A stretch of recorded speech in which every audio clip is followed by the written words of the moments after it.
Yo, what's up? Welcome to Kind of Funny Games Daily for Friday, April 29th, 2022. I'm on your host, Blessing Adeoye Jr. Joining me is the LaCroix Poppy himself, aka my fellow Forbes 30 under 30, aka Tim fucking Geddes. Plus, before we went live, I was just saying this is the longest it's ever been that me and you haven't talked in It feels weird. years because you went to Vegas last weekend, so you missed Monday's Games Daily. I had to miss Gamescast, and then just there was no other thing in between that we got to hang out. So here we are on a Friday, closing it out. Yeah, I sat down in front of you and I was like, oh, I missed this. Like, I haven't had like one-on-one time with Tim. It feels weird because like most of our one-on-one time is us doing KFGD, right? Or it's us doing Gamescast or something else, right? And like with that, obviously we're work from home, and so we don't pass or cross paths in the studio. So like to sit down with you after probably like a week or so of not talking to you, I'm like, oh shit, I'm glad to be here. Like, I'm glad to talk to Tim finally again. How you been? I'm doing fantastic, and I can't wait to talk about the news today, especially because we're talking about Final Fantasy XVI. Oh yeah, we are talking about Final Fantasy XVI. Tim, we're also going to talk about an update on the PS Plus debacle, everything we've been talking about for the last couple of days, and we're going to talk about more because this is Kind of Funny Games Daily. Each and every weekday at 10 a.m. live right here on twitch.tv/kindoffunnygames. We run you through the nerdy news you need to know about. If you're watching live, you can correct us when we get stuff wrong by going to kindoffunny.com/you're wrong. If you don't want to watch live, you can watch later on youtube.com/kindoffunnygames, roosterteeth.com, or you can listen later on podcast services around the globe by searching for Kind of Funny Games Daily. Remember, you can use Epic Creator Code Kind of Funny on all Epic Store and Epic in-game purchases like Rocket League and Fortnite to help support the channel. To be a part of the show, to patreon.com/kindoffunnygames, where bronze members or above get to write in, and silver members or above get the show ad-free with the exclusive daily post show. Housekeeping for you. A new episode of PS I Love You XOXO is live right now, and it's us talking about the storm of PlayStation news happening leading into the PS Plus revamp. You can catch that right now on youtube.com/kindoffunnygames and on podcast services around the globe. Thank you to our Patreon producers, Fargo Brady, Pranksy, and Anonymous. Today brought to you by Brother Printers, Lumenskin, and Razer, but we'll tell you about that later. For now, let's begin with what is, and forever will be, the Roper Report. It's time for some news. We have 4 stories today. A baker's dozen. Starting with our number one. Tim alluded to it earlier. Final Fantasy XVI is in the final stages of development. This is Ryan Dinsdale of the Dinsdale Dimmadome over there at IGN. Final Fantasy XVI's producer, Naoki Yoshida, has said the game is in its final stages of development. Yoshida confirmed the progress in a pamphlet that accompanied the franchise's official clothing line, translated by Twitter user at... That's a funny way to get it, right? Yeah. Translated by Twitter user at Itaiki Mochi, saying, quote, "We're in the final stages of development for the numbered game in the series Final Fantasy XVI," end quote. Yoshida added that he thinks the game's story, which is obviously a very different experience from Final Fantasy XIV Online, which he also produces, is a fleshed out experience that'll bring older fans back. Quote, "Unlike an online game that involves many players at the same time, Final Fantasy XVI offers a different experience where it focuses on the individual player and immerses you in the story," he said per the translation. Quote, "For those who have grown up and realized that reality isn't kind to you and have drifted away from Final Fantasy, we hope that Final Fantasy XVI will be a game that can bring back anew the passion that you once had with the series," end quote. Yoshida has been fairly open about the game's development timeline. He said in July last year that the story in English voiceover was almost complete, but the game was later delayed as a result of COVID-19. He also promised that a big reveal would take place in spring of this year, meaning it may not be long before fans find out when they can expect to play the game. Given that Final Fantasy XVI's development is in its final stages and 2022 marks the franchise's 35th anniversary, it would certainly make sense for Square Enix to release the first mainline entry since 2016 this year. Tim, do you buy it? Are we going to get Final Fantasy XVI this year? I definitely think that there's a chance. And I feel like a broken record at this point saying this, but there's so many game developers out there that are just trying their best. And if they're saying it, that's what they believe is going to happen. So many things can get in the way of that actually occurring. But I do think that as of this point in time, if the producer, not just the producer, if this man, we know this man, if he's talking like this, I have more faith than I did yesterday for sure. I definitely have excitement. Final Fantasy 16, from everything we've seen, looks really interesting and really cool. I'm extremely excited for it, specifically because I am not an MMO guy, but I hear the love that Final Fantasy 14 gets, and it is really due to a lot of the same creative team that are working on 16, taking the amazing story and characters that I hear about from 14, but applying that to a single player core numbered Final Fantasy title is really, really exciting to me. I really enjoyed 15. I wanted to enjoy it more than I did. I feel like so many of its elements are absolutely fantastic, and then so many of them are just a little bit messy, and I think that it's the glue putting it all together that was the game's biggest downfall. And even then, it ends up being like an 8 or something. It's not like it's a bad game. It's a great game, I would say. But I really wish that it was an amazing game, like a game that I look at as one of my favorite Final Fantasies, like a 10 or a 7 or a 6. But with 16, I think that it has a chance, especially with this modern era of Square, getting Final Fantasy VII Remake, having it be as amazing as it was, and going down that kind of more techie side of Final Fantasy in the single player way is great. But having and the Nomura being involved in all of that, but on this side, having it be the Final Fantasy 14 team, seeing the trailers, having it be a little bit more fantasy based, which is typically not my jam. The more pared back, losing the sci-fi grungy look that a lot of the Final Fantasies have. While not my preference, I have a lot of hope that this might be the one for me. Oh, interesting. You think because of the quality, because of the merit of the team that's working on it? Yeah, I think it's like it's going to be a focus, and knowing them and knowing what their goals are and how they are so story narrative focused. And if they can pull that off in an MMO, what can they do in a curated single player experience? So where does this Final Fantasy game come down for you in terms of its importance of like where it stands as a Final Fantasy game? Because it feels like, Final Fantasy is one of those franchises that we talk about in terms of, man, it takes forever for Final Fantasy to come out. That said, I feel like we get new Final Fantasy all the time, right? We're just coming off of Stranger of Paradise. Final Fantasy 14, the MMO, has gotten updates like with what feels like month to month. Maybe that's because I'm roommates with Michael Heim, who doesn't stop talking about Final Fantasy because his whole job is Final Fantasy 14, right? We get that in perpetuity. We got Final Fantasy VII Remake a couple years ago, and we're going to get Final Fantasy VII Remake Part 2, hopefully in a few years, right? Or maybe sooner than later. Final Fantasy 16, is it like a big like milestone event that is going to be a make or break Final Fantasy thing? Or like for you, is Final Fantasy 16 just another Final Fantasy that you hope to get into? It's kind of in between those two. I think that it's not make or break by any means. I think it has, if it's horrible, I think it does have the potential to break. But I don't think it will be. I think that there's too much going for this that I think it's going to be more than just another Final Fantasy. Like these numbered titles mean something. Like they mean more than just having Final Fantasy in the a title. Stranger of Paradise or a spinoff or whatever. Because there's a ton of spinoffs, and Final Fantasy gets weird. I mean, the thing about Final Fantasy is they're all different, so it's like even the numbered ones like are very varied in terms of their gameplay style and what type of battle system, combat system they have, whether it's turn-based or a little bit more active and action-based like we saw in 15. But when we talk about just the core numbered titles, like it's always hard to compare to how things used to be because games are just different nowadays. But when you look back to the PS1 era and like leading into even Final Fantasy X on the PS2, we were getting a Final Fantasy like essentially annually. Like we were getting 7, 8, 9, like 10, like pretty much back to back to back to back. Like that is mind-blowingly insane to then move on to, okay, we got 12.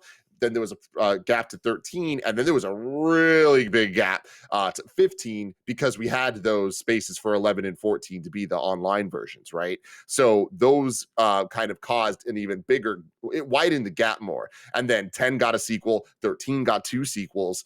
So there's just a lot of things that get in the way of that core new experience with Final Fantasy. And so it has been many years now since we got a chord number Final Fantasy title. So I think that this is a much bigger deal than Strangers of Paradise or than a lot of the other titles could be. Even if we got like a 15 sequel, like this is a bigger deal than that. Final Fantasy VII Remake, I think, is its own separate kind of path going on. It almost feels like in like not a separate IP, but it could have that kind of cachet in terms of that's doing its own thing. That like core numbered Final Fantasy is also doing its own thing that works separately from that. Yeah. Exactly. So I think Final Fantasy 16 is going to be a major deal, especially if it's good. I don't think it's make or break, but I think that it's going to be something that people are going to really keep their eyes on. It's going to be a tentpole event, and it's PlayStation exclusive. So that's another like big talking point. So that's actually what I want to bounce off of, right? Given that it's a PlayStation exclusive, 2 questions for you. one, when do we hear about it? They talked about having more details in the spring. I'm checking my calendar. I think we're in spring. Like, when are we going to get the update? But then also, right, like as a PlayStation exclusive, do you think we see it at a PlayStation event? Do you think we see it at like, Yes. you think yes? Yes. I think like we just got the Xbox showcase announced, right? For June 12th, I think it is on that Sunday, which is the classic spot that Xbox does its E3 thing.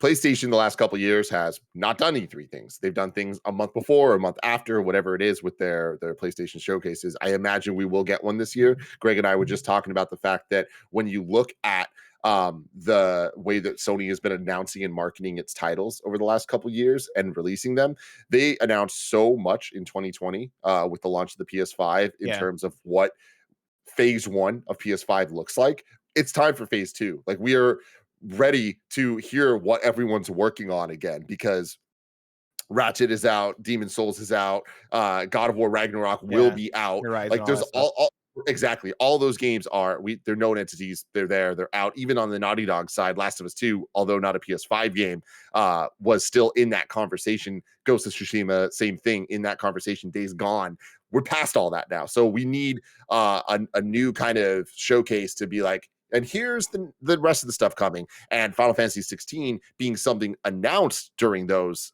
showcases, I think now is the time that we get the more meaty update. Final Fantasy 16, you think it is like part of that phase 1 still? Yes. Would you say? Okay. Yeah, because it was announced back then, Yeah. So do you think, and we're having a good conversation based off of that conversation how with Greg on PS Love You, that's up right now, you can go check it out. We were talking about, like, if God of War Ragnarok is the end of phase 1, right? If that is the big finale to phase 1, what do we expect for phase 2? That said, do you think Final Fantasy 16 then comes before God of War Ragnarok? And I know that's a weird question because God of War Ragnarok can also move, right? Like, is that February next year or whatever? But Tim Geddes, like, where are you at with that? I don't think that it really matters too much, like, because I especially when you look at the types of games that those are, and I do think that they're both kind of the mainstream tentpole games, and Final Fantasy 16 being PlayStation exclusive, although not a PlayStation Studios title, kind of adds up and makes sense in terms of the ethos of what PlayStation is pushing there. I think that it's going to speak very loudly to a large audience, but at the end of the day, it's not the God of War audience. God of War is on a different level, and in some ways, I would look at it as, and it's not a 1-for-1 with the phases of MCU, but you saying God of War Ragnarok being the end of phase 1 of the PS5, I totally agree with. But remember, Endgame happened, and then Far From Home happened after it in phase 3. I can see that happen. I don't think release dates necessarily matter. God of War still will be the end of it, but something might happen after, and I wouldn't be surprised if that is Final Fantasy. Although Final Fantasy could come out anytime, I think, between September this year and March next year, and I wouldn't be surprised. So then in that case, do you think we get a summer PlayStation event that has Final Fantasy 16? Or do you think it's possible they wait until fall? Because, like, historically, because it's only been like 2 years that they've been doing this. But last year we saw them do a fall event. They didn't do a summer event, right? And they were doing state of plays in the meantime to have their announcements or have the third-party stuff or have the indie stuff. Whereas in 2020, launch of the PS5, right? You had the summer event that was them revealing the PS5, and then also doing the reveal of here's Miles Morales, here's all these cool PS5 launch titles that were new to us at the time. I think Horizon might have been there too. And then in that fall showcase is when they talked about God of War and they talked about a bunch of other things, right? You think we get a summer showcase for PlayStation? Yeah, that's a good question, and I'm trying to find out when the showcases actually happened. So there was that one 7 months ago. So that places. That was the Wolverine Spider-Man 2 one. Yeah. And then when was the original PS5 one that announced? Original PS5 one was summer. I believe that was June 2020.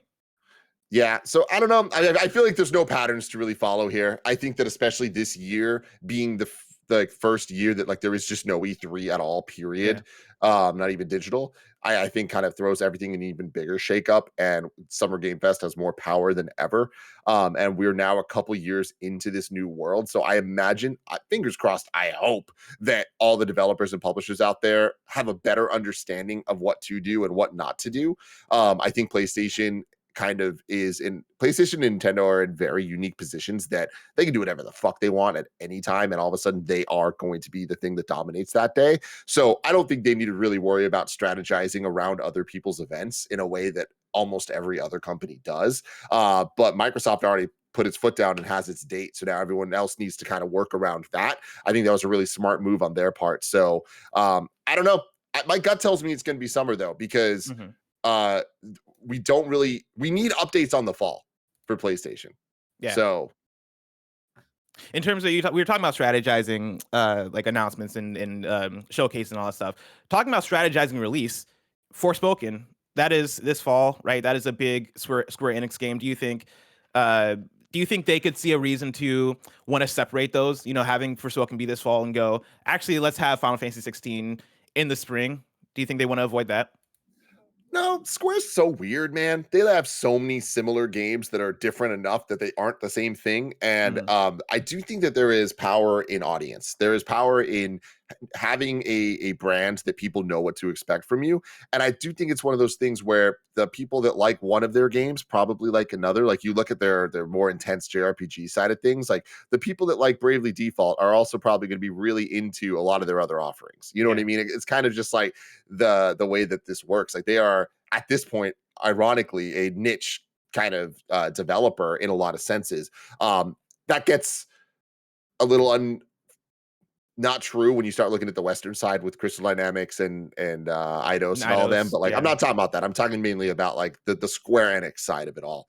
But they'll want to separate them, but I don't think they need to be separated by like a year or even half a year. I think a couple months is totally fine. My last question on this topic, right? Final Fantasy 16 seems imminent. Seems like it could be a fall or early next year release. Where does that put Final Fantasy VII Remake Part 2? Do you think we get the announcement of that soon after Final Fantasy 16? Do you think we get that in the next few years?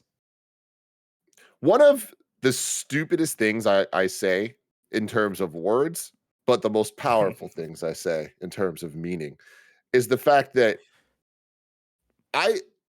things aren't announced until they're announced.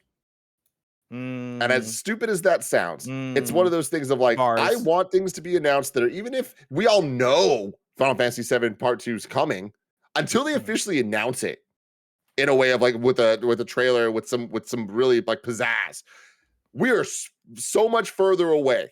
So the moment it's announced, it's like, then we can start hypothesizing about what it's actually going to be. But until then, it's like, oh, guys, this isn't looking good. Until then, it feels like the ship is moving. At least when they put the idea out there of, hey, we're comfortable enough to put out a trailer, then you feel like the ship is moving. But with Square Enix, right, like we know for Final Fantasy VII, they don't care how early they announce it, right? Like I could easily see them going, cool, let's hold until Final Fantasy 16 so we can put all focus on Final Fantasy 16. And then the E3 after Final Fantasy 16 comes out, it is, okay, cool, here's the debut trailer for 7 Remake or 7 Remake Part 2, and you're not going to get this game until 2025 or whatever actually comes out. Hopefully sooner than that, but hey, it's Final Fantasy, it's Square, so you never know.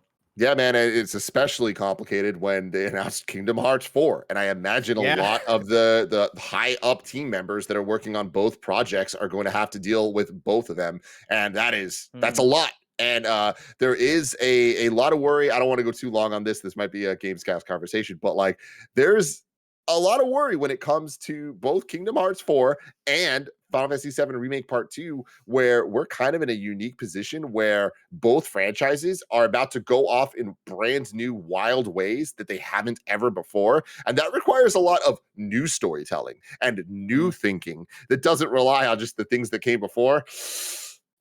I don't know. We'll see. But it's also more exciting than ever before, right? Like that's the thing is this is the first time in a while where I look at Kingdom Hearts 4 and I'm like, or I look at Kingdom Hearts and I'm like, damn, I really want to play Kingdom Hearts 4 off of that debut trailer and off of talking to you about the Virum Rex stuff and like how this is secretly linked, or not even secretly, like kind of linking back to Final Fantasy 13 Versus and doing all that apeshit stuff, right? And then also me playing Final Fantasy VII Remake and expecting it to be my avenue into playing Final Fantasy VII in full, because you know back in the day, like I tried playing Final Fantasy VII, didn't stick with it, and like as it's an older game now, so I try to go back, doesn't work. Cool, now I can play Final Fantasy VII in remake form, get to the end, get confused, talk to you and Imran, and you guys are like, no, this is something completely different. This is like this is what this is, and me hearing that and going, fuck, that sounds cool, that sounds fresh, that sounds different, it sounds scary, but if they nail that stuff right, like that sounds that. I feel like they're doing a very fascinating thing, which is applying brand new life to these things that are rooted in such nostalgia and rooted in such fandom and obsession. And it seems like people are excited, right? And I know that doesn't apply to everybody. I know I've talked to somebody recently who's like, no, man, I hated Final Fantasy VII Remake for what they did, right? And I'm sure I've heard the mixed things about Kingdom Hearts 3, but at least they're going for it in a way that for me on the outside looking in, I'm like, yo, that's kind of exciting. I don't know, like that seems hype to me, but maybe I'm by myself on this. Yeah, it's more of a thing for me of like who is the one behind it, and we'll have to go from there because I don't know. I don't know if these things need vision. They need intense vision, and who's the one with the vision? We'll have to wait. If you don't have the vision, you get. And I'm scared to invoke this, but I'm already here. You get the Star Wars sequel trilogy, right? Where it absolutely. Is, hey, where are we gonna take this thing? Oh man, it switches hands. Oh man, we didn't have the plan, and it falls flat. But I digress on that. Where that is far future. That is for us to speculate over the next year. Let's talk about something that's more soon to come, which is PS Plus now, or PS Plus and the revamp. With story number 2, Sony has confirmed it's blocked PS Plus and PS Now subscription stacking. This is Andy Robinson at Video Games Chronicle, and this is, of course, coming off of the conversation we've had over the last day, both on Kind of Funny Games Daily and on PS Love You XOXO, about how users who have been trying to stack their PS Plus and PS Now subscriptions all of a sudden haven't been able to do so, and Sony was fairly silent about it. They have now spoken out. Andy Robinson's article reads like this. Sony has confirmed it's disabled PlayStation Plus and PlayStation Now subscription stacking ahead of the revamp of its membership services this summer. In an update to its official PlayStation Plus FAQ page made on Friday, the platform holder claimed it had blocked subscription stacking temporarily and confirmed that going forwards, any voucher codes will be redeemable until after an existing membership expires. In addition, Sony said that for existing subscribers, vouchers will now convert to time equivalent to the monetary value of their subscription. For example, a 1-month PlayStation Plus voucher will provide access to approximately 3 weeks of PlayStation Plus Extra or approximately 2.5 weeks of PlayStation Plus Premium.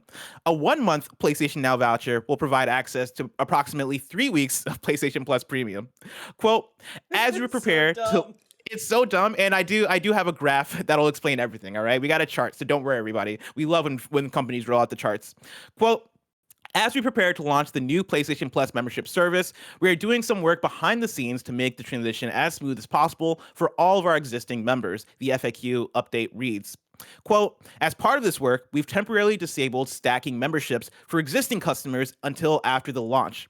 Rest assured that your voucher code is still valid, and you will be able to redeem your code either when your existing membership expires and deactivates, or after the new PlayStation Plus service launches in your area, whichever happens first, end quote. It adds, quote, if you currently have a PlayStation Plus or PlayStation Now membership, due to the changes we were making to the service prior to launch, you won't be able to redeem a voucher code for that service until your existing membership expires and deactivates, or after the PlayStation Plus service launches in your area, whichever happens first, end quote.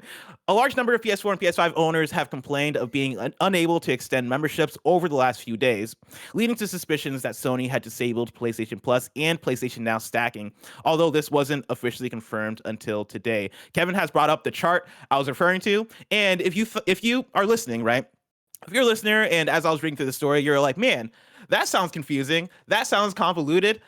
The chart makes it even more confusing and convoluted, let me tell you. But it basically translates to, hey, if you have like a certain PS Now voucher, right? If you have the 1-month voucher, the 3-month voucher, the 12-month voucher, there is a conversion rate that they have mapped out here for you, because it is based on money and time. Basically, they don't want to do the 1-for-1 thing that Xbox does. They want to gouge every money out of you. Tim, what's your reaction to this? Kevin, would it be possible to give me the one? If not, I'll just. It would. No, it would. Give me 1 second. Okay. Kevin's gonna figure it out because I do want the Tim one for this. Please do. Because I can see it in Tim's face that Tim has shit to say.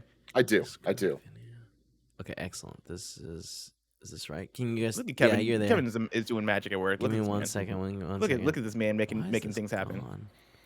It's so fun. It's so fun looking at this, right? And to recap for people who have been listening over the last day, right? It seems like the big updates here are, again, one, PlayStation is acknowledging that yes, they have cut off the stacking for the vouchers, and then two, if you listen to PS Love You that went up this morning, we were having the back and forth of, no, I think it is going to be the case of once the new PlayStation Plus activates, then they will allow stacking again. And this is their confirmation of that. There wasn't confirmation of that yesterday, but it seems like that is the case.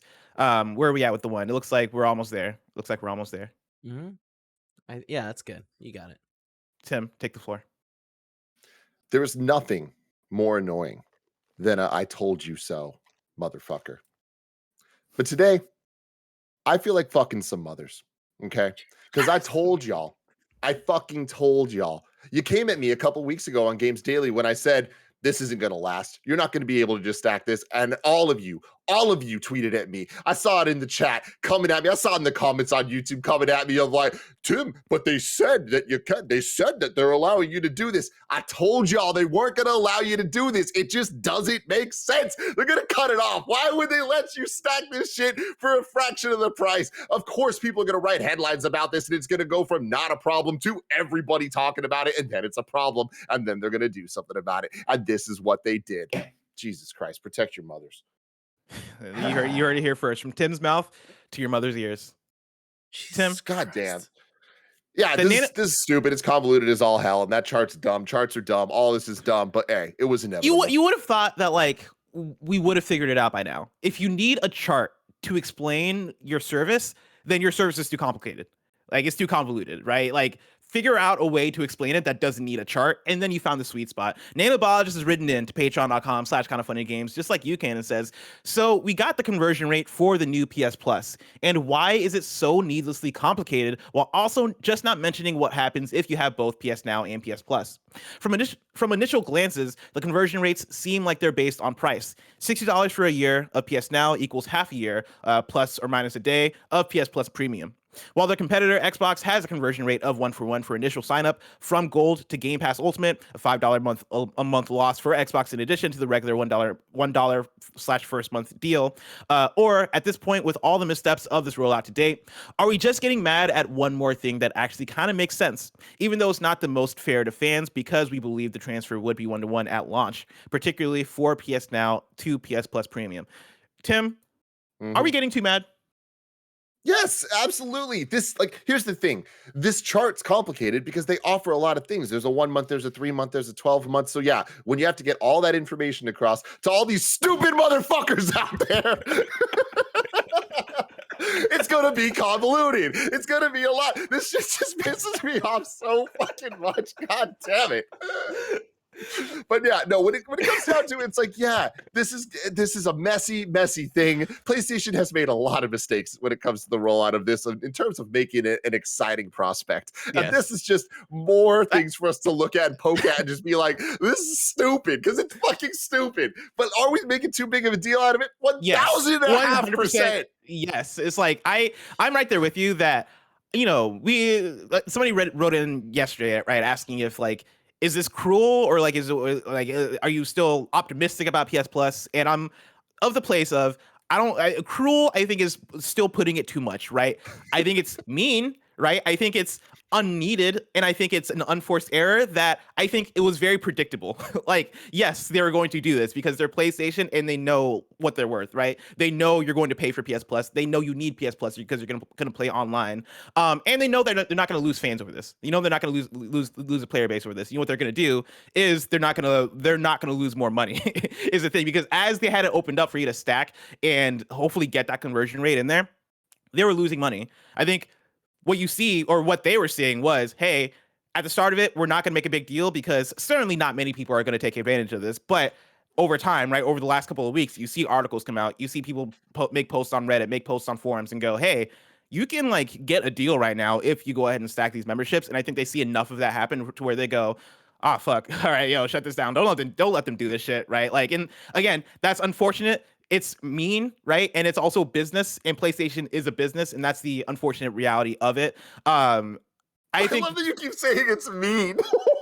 Like, I think it's mean because we've seen people do it. We've seen people do it the other way. I don't think it's mean in just the sense that like they never said that you could do this. People just assumed it, and that was right. I mean, that's motherfuckers came at me with this. They said that your shit will roll over. So people are like, well, they said it will roll over. So if I just keep buying more, that's all going to roll over. And I was like, it's not going to fucking work that way, guys. At least not for long.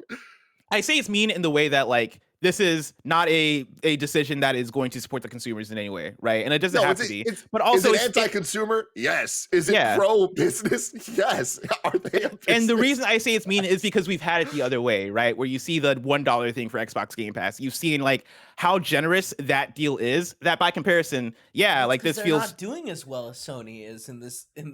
And I 100% agree, but I think that's where the emotion comes out of the people that are part of the audience that like see this and go, "What the fuck?" I think that "what the fuck" comes from seeing other people do that. It's silly to like be like, "Hey man, I really like A-list, but I like Cinemark. I'm mad because Cinemark doesn't have A-list."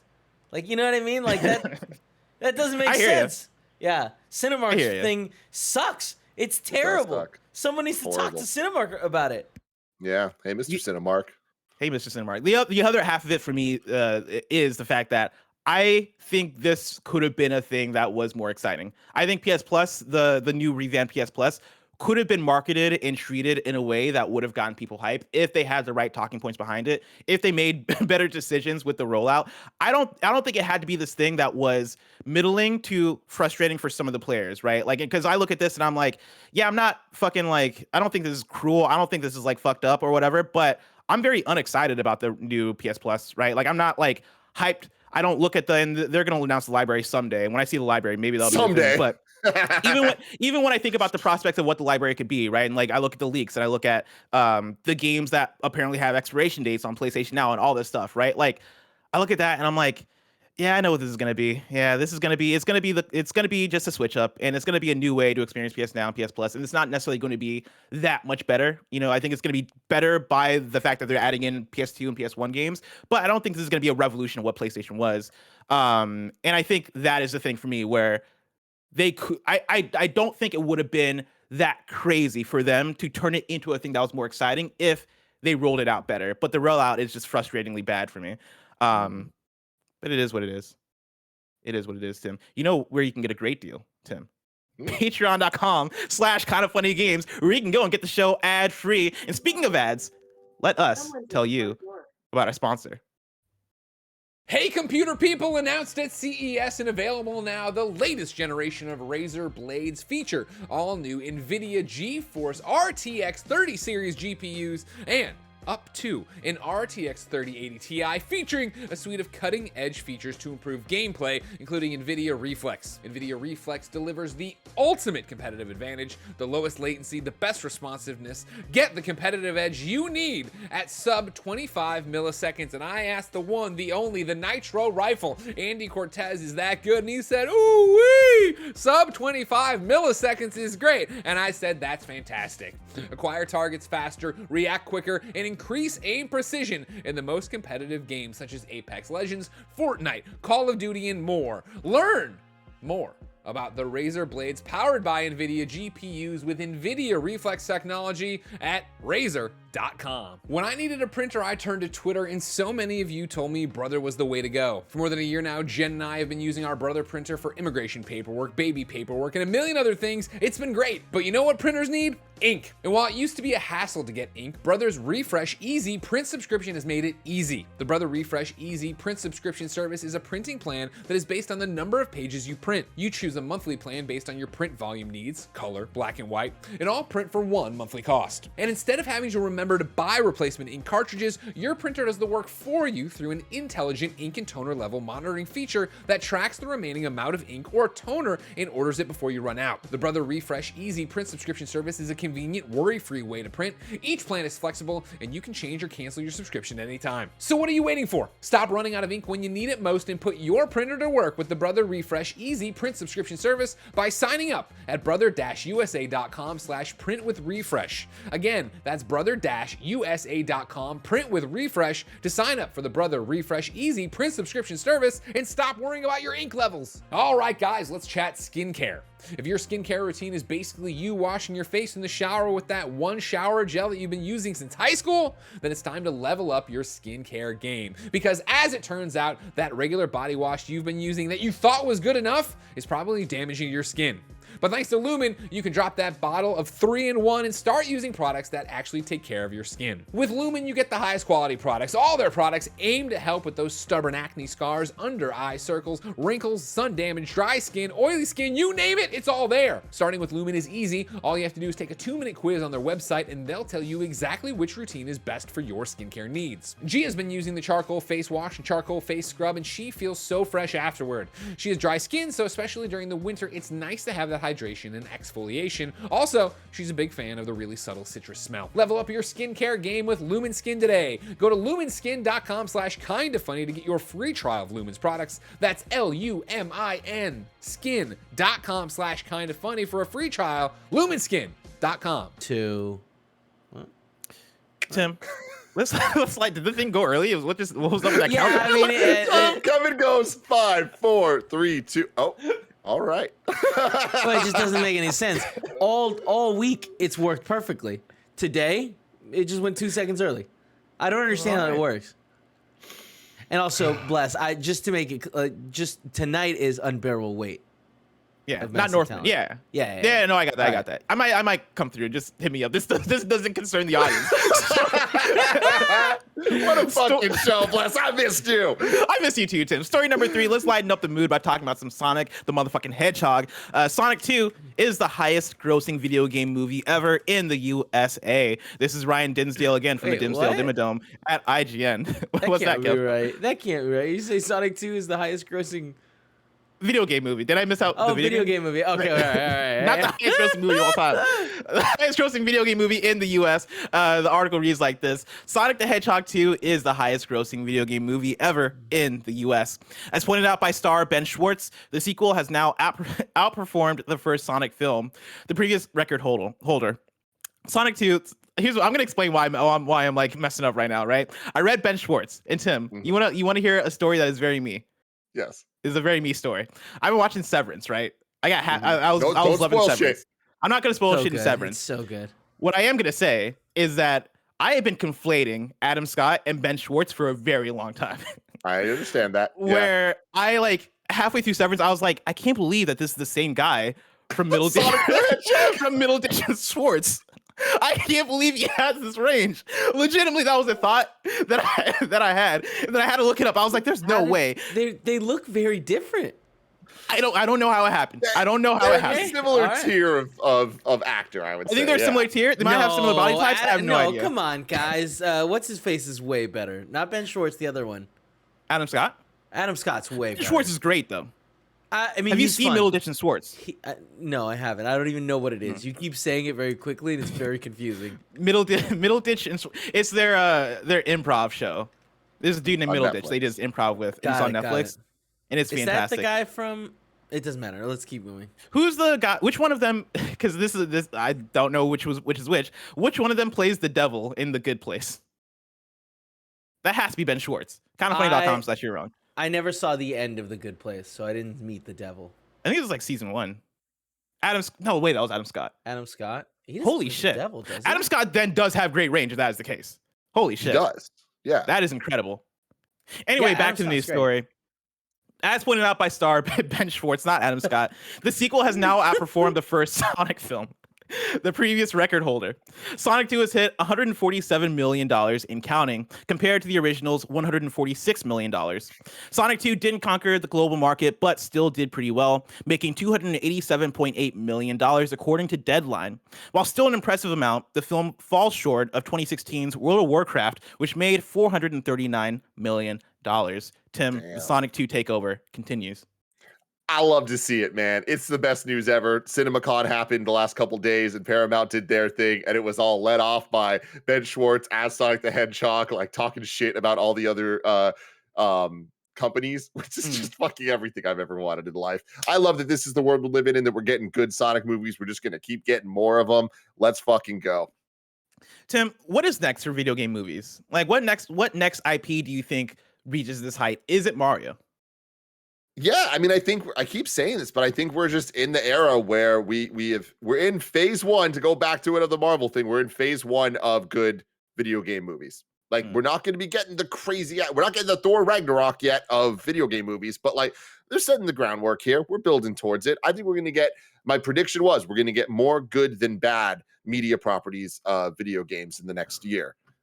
I hope so. Yeah, I'm very glad that Sonic 2 is killing it. I'm very excited for the future of Sonic movies, was a thing I never thought I'd say, that I get to say now. And yeah, like I'm actually coming off of Sonic 2 and then also coming off of like Detective Pikachu and previous movies that we've gotten. I'm actually very excited for video game movies, which is a thing that I've never been. Like I've always been very critical. Like even when the Last of Us HBO thing got announced, I was like, do I want to see a video game that's already very cinematic translated to TV, right? It being HBO, it having Neil involved, it them putting out the still shots and like doing the great casting has me excited. I am like, okay, cool. If they're gonna do it, at least they're doing it right? And even for Metal Gear Solid, that's a thing that's been announced for a while, right? Like that's another one where I am like, oh man, how do they do Metal Gear Solid as a movie? That is a thing that doesn't excite me, but I'm excited to see those first trailers, right? I'm excited to see even more casting, right? I'm excited to see what that looks like, and if they're able to nail that, then that's gonna be huge as well, right? Like, it feels like Sonic 2 is just the start of video game movies getting even bigger and bigger, and if we get a Super Mario Brothers movie that exceeds that, followed by a Last of Us HBO show that exceeds that quality and exceeds even the numbers, even though I know they're not comparable because TV versus movie. But if you see that have crazy numbers, then if you see a Metal Gear Solid movie come out and be excellent and have this same level of popularity, I think that is such an exciting, what you call phase one. Yep.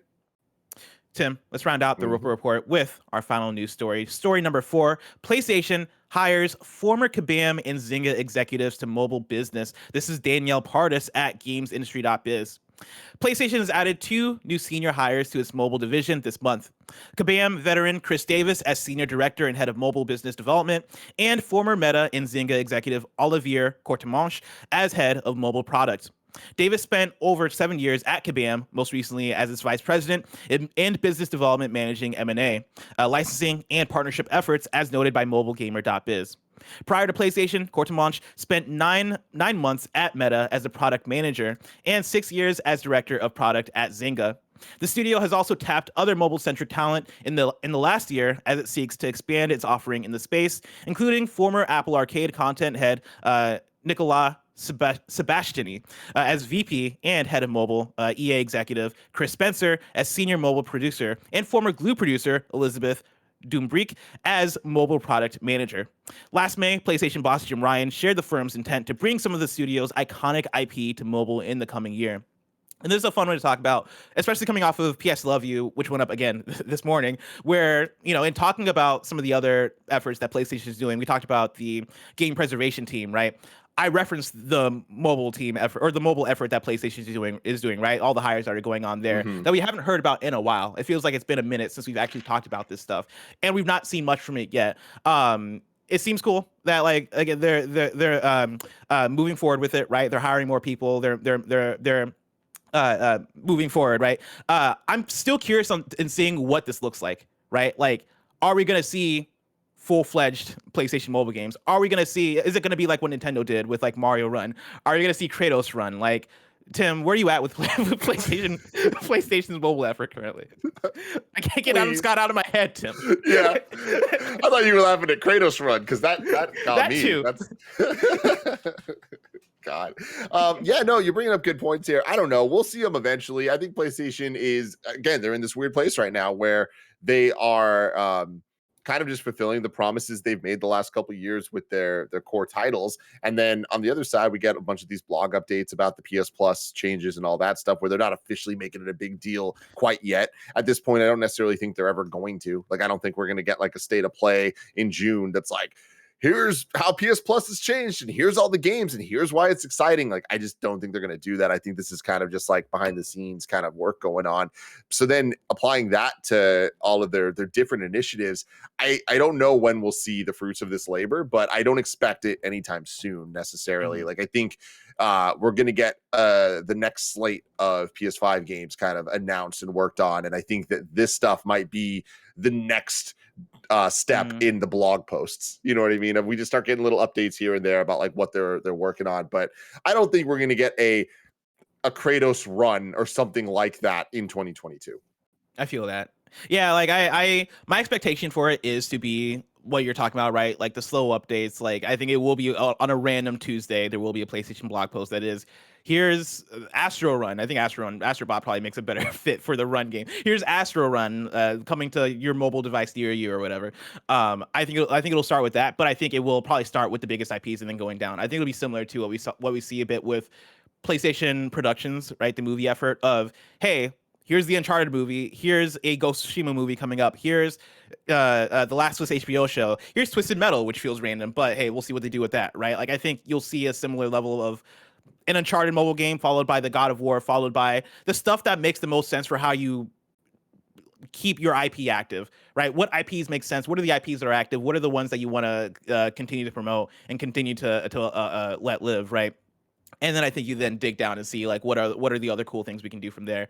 But like I'm really looking forward to it just so I can see what it is, right? Not because I'm a mobile game person necessarily, but I do want to see how they tackle it because I think it could be interesting. But Tim, that future, the mobile game future for PlayStation is just so far away. If I want to know what's coming out to mom and drop shops today, where would I look? The official list of upcoming software across each and every platform as listed by the Kind of Funny Games Daily Show host each and every weekday. Yeah.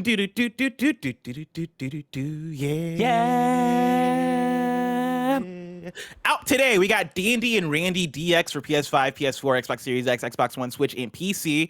Nintendo Switch Sports for Switch. Deadly Dozen Reloaded for PC. Ravenous Devils for PC, PS4, PS5, Switch, Xbox One, and Xbox Series X. Micro Pico Racers or Micro Pico Racers for Xbox One. And then Prune Plus is out today for Apple Arcade. We have one new date for you. This comes from VGC. Blizzard will reveal a Warcraft mobile game next week. The title is set to be announced on May 3rd.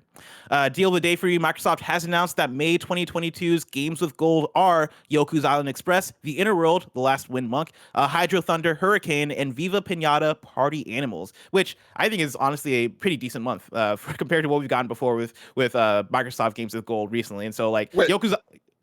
What the fuck is Hydro Thunder Hurricane? I mean, it's just another Hydro Thunder game, right? Isn't that the one for like 360? What's y'all about just another Hydro Thunder? I don't know. I can't tell them from each other because I was never like that big of a Hydro Thunder person. I was more into wave race myself. You know what I mean, Tim? Yeah, I do know what you mean. But Hydro Thunder on the N64 was rad. But yeah, looking at Hydro Thunder Hurricane, you're right. It's the Xbox 360 one that I guess I just missed. And man, there is nothing more 360 generation looking than this. It is way too grim dark for its own good. Yep, yeah, 100%. I think I might have it on my Xbox already. I think that's how I know it's that one because I think I played it. Which I don't know why I would own it unless they put it out for Games with Gold before. Kindoffunny.com/you're wrong. Did they put it out for Games with Gold before? Because I have that game for some reason. Let me know. But Yoku's Island Express is dope as hell too. Like that is a pinball Metroidvania, and I played a little bit of it. They had like a demo on Switch that I really liked, and my friend Alex Van Aken over at Game Informer really loved that game and would talk nonstop about it when it came out. And so if you have Games with Gold, I'll definitely recommend at least getting Yoku's Island Express. And then if you're a Viva Pinata person, you have that. And then if you're a Hydro Thunder person, you got that too. So Viva Games with Gold.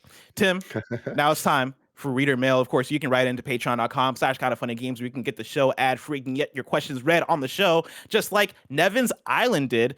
Nevans writes in and says, with Xbox and Bethesda announcing their showcase, who else do you think joins in during the E3 timetable? I hope we see a Square presentation because I am dying for Final Fantasy XVI and Final Fantasy VII Remake Part 2 news. Tim, who's going to join in on the Summer Game Fest festivities? I don't know. I have nothing interesting to add here because I feel like it is just shooting in the darkest we've ever been in when it comes to this. Like it literally could be everyone. It could be nothing. I said it earlier. I have my fingers crossed that it's going to be more organized than ever. And I want to believe that that's true. Like I feel like Jeff Keighley has been the right amount of quiet, if that makes sense, about Summer Game Fest, where I almost feel, and again, this is just all fucking like weird gut thought stuff, but I almost feel like in prior years, he was drumming up Summer Game Fest hype a lot more because he needed to, like he had to make it a thing. I kind of feel like it's a thing now, and everyone knows and understands what it is, especially with E3 gone, that I'm kind of hoping that it just comes with a proper like, boom, motherfuckers, this is Game Fest. Here's the schedule. Here's how it's all going to line up. But maybe that's just being a little too hopeful. But we already know EA is not going to be a part of it. We already know that Xbox has its date.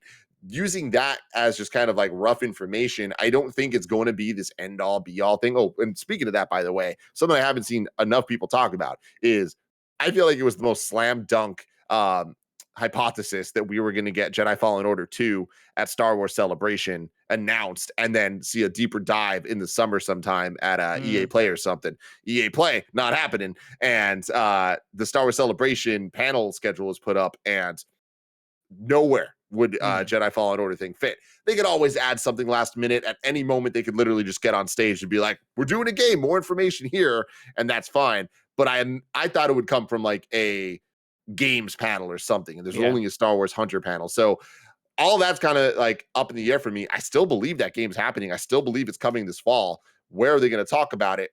We know that just talk about it at Xbox at the game showcase. I think they actually talked about it at this point. My bet is at the Summer Game Fest keynote, whatever the fuck, the kickoff. Yeah.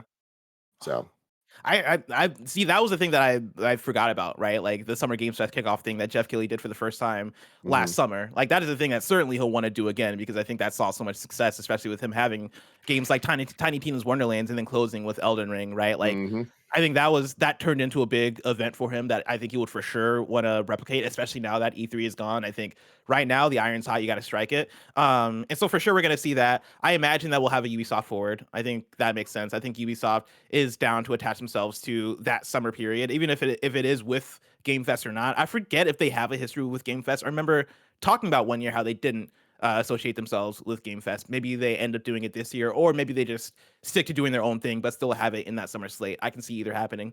Square Enix would be interesting. I feel like they have stuff to talk about, right? But like they've also just had shaky conferences in the past. I remember, was it last year where they did Final Fantasy, Stranger of Paradise, and Guardians of the Galaxy, and neither of those showed that well. And then they also had Babylon's Fall, which didn't show that well. And those games ended up coming out and being what they were, right? Guardians was good, Stranger of Paradise was all right, and then like Babylon's Fall was terrible. But I wonder if there are any learnings from that, where they maybe go, hey, maybe we shouldn't do this, or maybe we should do it better. Square doesn't learn. You think they're just gonna? Honestly, I talked about this yesterday, where I'm like, what is going on with Square? Because Square is such a weird company in terms of their output. No consistency. No consistency at all. But that's the consistency, is we can expect that. We can expect just utter nonsense, and at any moment it could be the most hype thing in the world. But chances are it's just going to be a bunch of nonsense back to back, and the most bizarrely paced trailers, and the way they talk about their games is weird. Everything about Square's presentation so far gets like an F- for me.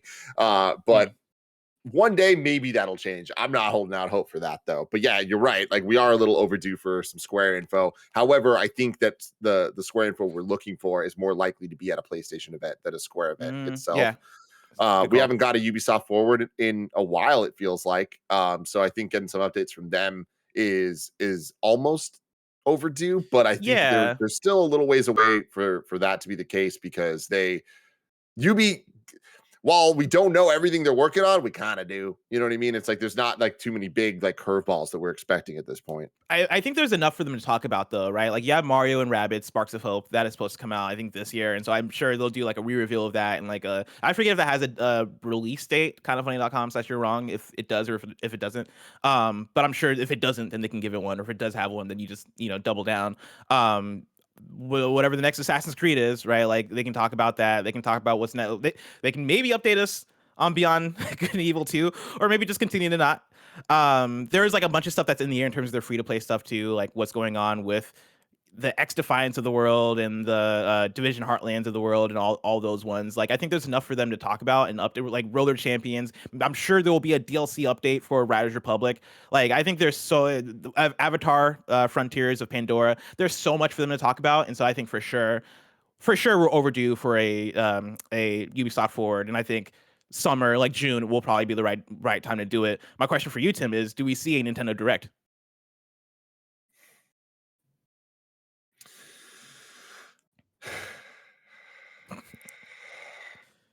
We got to see a Nintendo Direct at some point. I feel like they haven't necessarily always hit that summer spot. So I don't know if it'll be part of Summer Game Fest. I think they might have limited presence in the Summer Game Fest kickoff show. But a Direct itself, I'm not so sure. They're another one that's in a weird place where like they've already kind of like mentioned a lot of the updates, like Breath of the Wild getting delayed, like that's already out there. Like we already know kind of the movings and shakings of Xenoblade moving up, and Advance Wars having its new date. Like questions have been answered for Nintendo for the most part. I do think that there's going to be some unannounced stuff for fall that they have to announce somewhere, but I don't know that there's enough for them to have a full direct. But it's Nintendo, man. Never count them out. Do you think they? Oh man, I was gonna mention E3, but I keep forgetting E3 is actually canceled, right? Because I remember last time, leading into Breath of the Wild, they did do the thing where Breath of the Wild was the focus, and then you got to have press come through and demo Breath of the Wild for a while, and then come back and talk about it. You would think that if Nintendo was to do a direct, it would be the hey, let's do the Breath of the Wild 2 breakout, right? Like that is our next up, like big gigantic release we have coming up in spring, and it seems like timeline wise, that times out the same as when of the last E3 going into Breath of the Wild 1. I would figure they talk about that, and then maybe it is everything else is more smaller stuff, or like re-updating us on projects that they have coming out. Well, we have and all that stuff. Yeah, we have a pretty locked next couple months. That's the thing, is like we got Mario Strikers coming in June, we got Xenoblade, we got Splatoon 3. Like we just have Advance Wars. We have so many things that we already know about that are just lined up, boom, boom, boom. That like I wouldn't be surprised if we got a standalone direct that focuses on Xenoblade or no, one of the titles I'm talking about, the incoming ones. But then it does kind of leave a like October to December void of releases that doesn't seem to be Nintendo's MO. They always have something those months. So I wouldn't be surprised if we get like Zelda, Twilight Princess, and Wind Waker ports. Oh yeah. If we got the fabled Metroid Prime trilogy, like there's just a lot of things that I wouldn't be surprised if were officially announced and like boom, they're coming this fall. And I feel like there's one big Nintendo game that we don't know about yet that is gonna come out this year. I don't know what it is, whether it's a new Mario, a new Donkey Kong, something. I think there's gonna be something that's a little bit of a bigger deal that gets us excited. And they have Pokemon. We already know about Star Fox Grand Prix. I love. But yeah, we already know that we got Pokemon coming. So I guess that does even take some of the end of the year. Would that happen at Nintendo Direct? Pokemon? It's another one of those things where there's no rules. They have their Pokemon Presents and they have their Pokemon stuff, but like, I don't know. But at the same time, it's like, I don't think that they need to do a direct just for that, because they will do one just for that down the line. That won't be in summer though. Tim, now it's time for kindafunny.com/you're wrong, where you write in, let us know what we got wrong as we got it wrong, so we can correct it for those watching later on youtube.com/kindafunnygames and on podcast services around the globe. Hard to find writes in and says, earlier Bless mentioned it being spring, but just to clarify, it is indeed backlog season. If you just sniff outside, you could actually smell it. Hard to find, thank you so much for that correction. That's a very good one. Nano writes in and says, Ben Schwartz played Jean Ralphio in Parks and Rec, was in the after party and Space Force. Thank you for that, Barrett. Very limited range on all those characters. They are very similar, all three of them.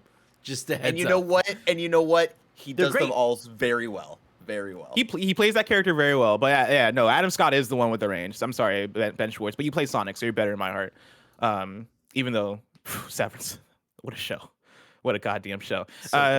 CISA says Hydro Thunder Hurricane was or has indeed been included in Games with Gold before, specifically in September 2017. Thank you for that. Is that weird for it to be in Games with Gold twice?